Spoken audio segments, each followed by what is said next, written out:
All right, so let's talk a little bit about individual differences that are more psychologically based rather than demographics, lifestyles, and the things that we recently talked about.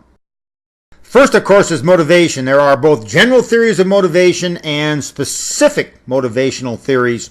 One of the things that we found in marketing is that general theories of motivation do not tend to be very good predictors of behavior, but specific motivational theories do tend to be relatively good predictors of buying behavior.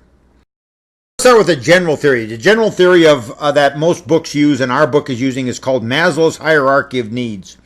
And you've probably seen this in management books and maybe even in intro to business books. This is great pedagogy. That is, looks great. Everyone loves to use this triangle.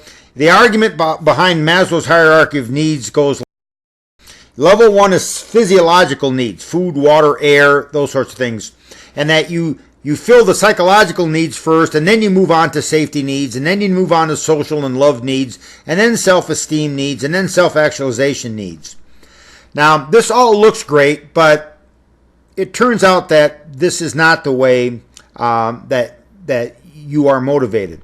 And in fact, you do not necessarily have to have all of your safety needs filled before you start looking at self-esteem needs.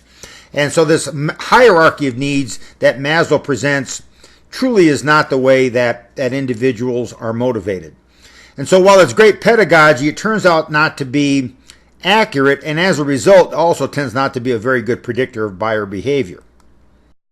Now, a mid-range theory of motivation is something called perceived risk and risk aversion. Okay, and this is the argument, and so this is a different approach rather than a Maslow's hierarchy of needs.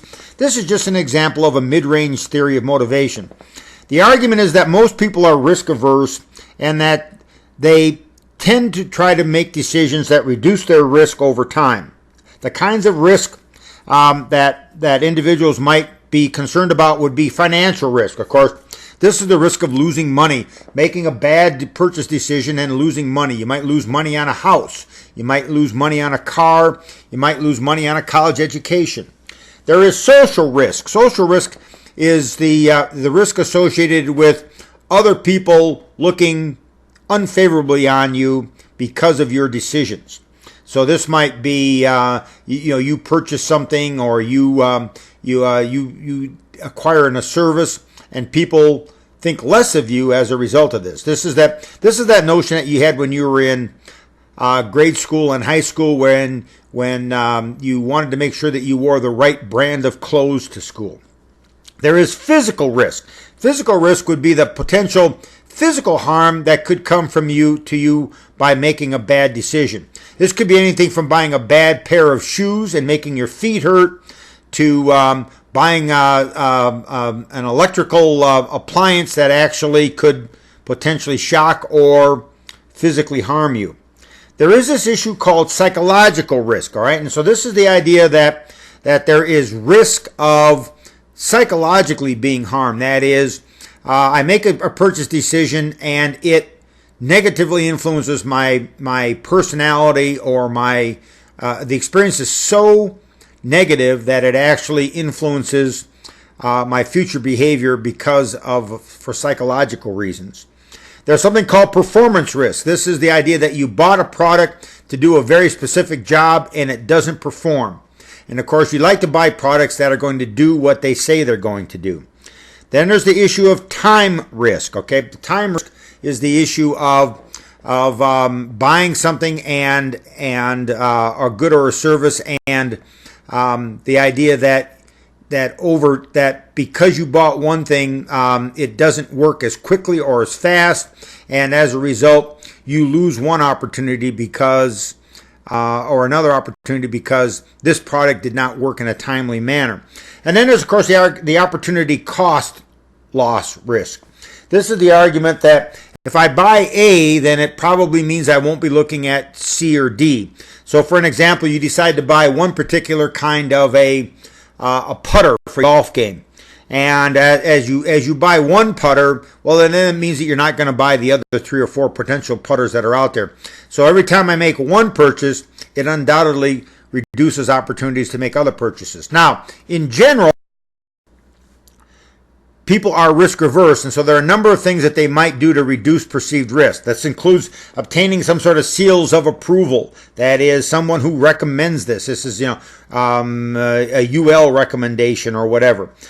You might want to secure endorsements or testimonials. This might include going up online. Some of you do this before you go to a restaurant.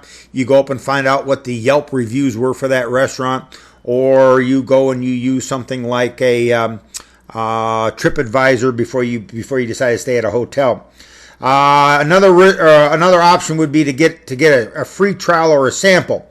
This is a little bit like a test drive of an automobile. Most of us go out, and if we buy a new car, we want to test drive the options that we're looking at. The real question is, how much can you learn in a 5 or 10 minute test drive? In reality, it'd be nice if you could take that car and use it for 3 or 4 days to see if you liked it. A true sample or trial.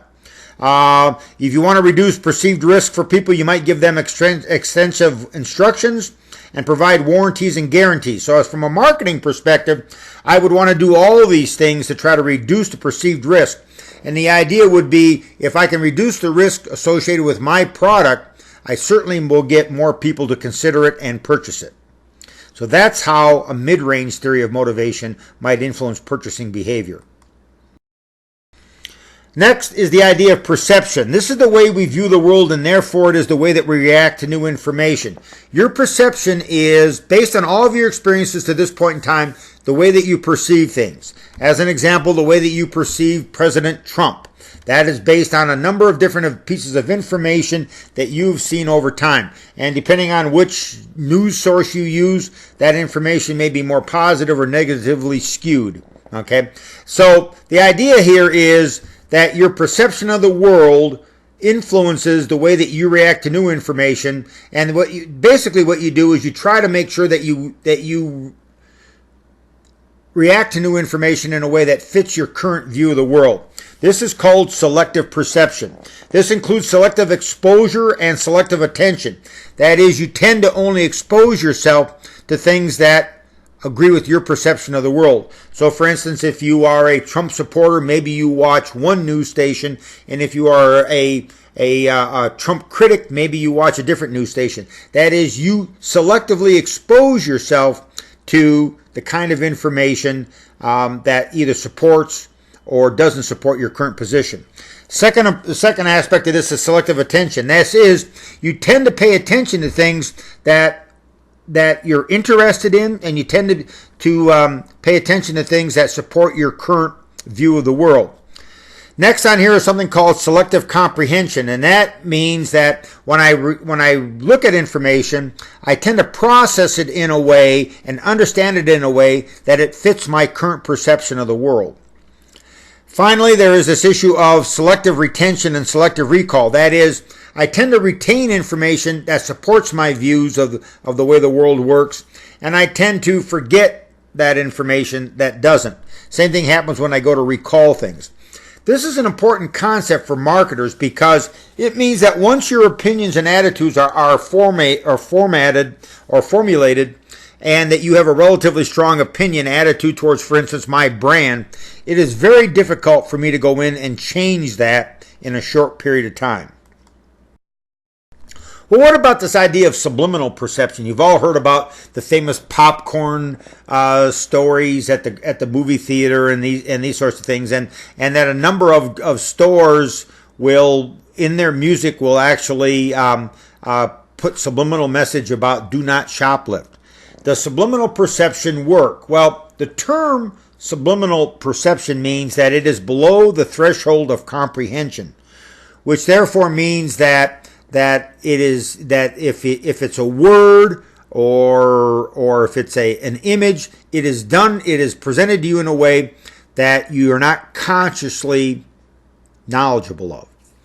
Now, for many people and in marketing, the argument about subliminal perceptions is that it's just a bunch of baloney, that there is no such thing as subliminal perception, because if you don't hear it or you don't see it, it can't influence your behaviors. I take a little bit of a slightly different view on this, and my view on subliminal perception is, I don't know. There are lots of things that happens in terms of your processing of information that is done at an unconscious level. Let me give you an example of this. Someone asks you about an old friend that you had in high school, or asks you about a song, and you can't remember who the musician was that played that song. And you think about it, and you just can't come up with that name. Then 2 or 3 days later, you're driving down the road or you're walking along, and bang, that name comes into your mind. How does that happen? Well, what has happened, obviously, is that even though you are no longer consciously thinking about that band or thinking about that musician, your subconscious was still working on that problem. And when it finally came up with the right answer, it immediately spit it to you and you were able to remember it. So when people say that subliminal influences don't impact people, my argument is that we know very little about the subconscious processing of information, and so I think maybe the jury is still out on this whole idea.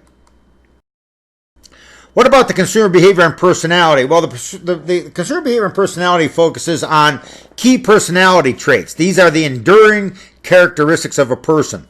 Your assertiveness, whether you're an introvert or an extrovert, your willingness to comply or not comply with directions, and your view for dominance. And so the question you want to ask yourself is, how do marketers use this information to market to you? And how about brand personalities? Because brand personalities also have some of these key personality traits. So how is the Honda automobile brand different than the Toyota automobile brand, different from the Nissan automobile brand? So let's talk then about self-concept and the idea of self-image maintenance. The idea is that you have an image of what you think you want to be, your ideal self, and you have beliefs about buying behaviors that help create that image of you. So we talk about the actual self, our ideal self, our social self, our expected self, our situational self. So self-image results from how individuals see themselves, how you think others see you, and how you think products might influence how other people see you. So, for instance, maybe the clothes that you buy clothes and you wear things that you think help create your self-concept and your self-image to others. And so marketers are often trying to market to you in a way that they think will help you to select their brand because it helps your self-image.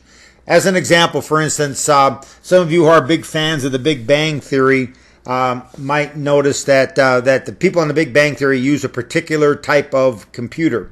Well, you might then want to buy the same type of computer so that you can show other people that you are as smart as the people on Big Bang Theory, just as an example.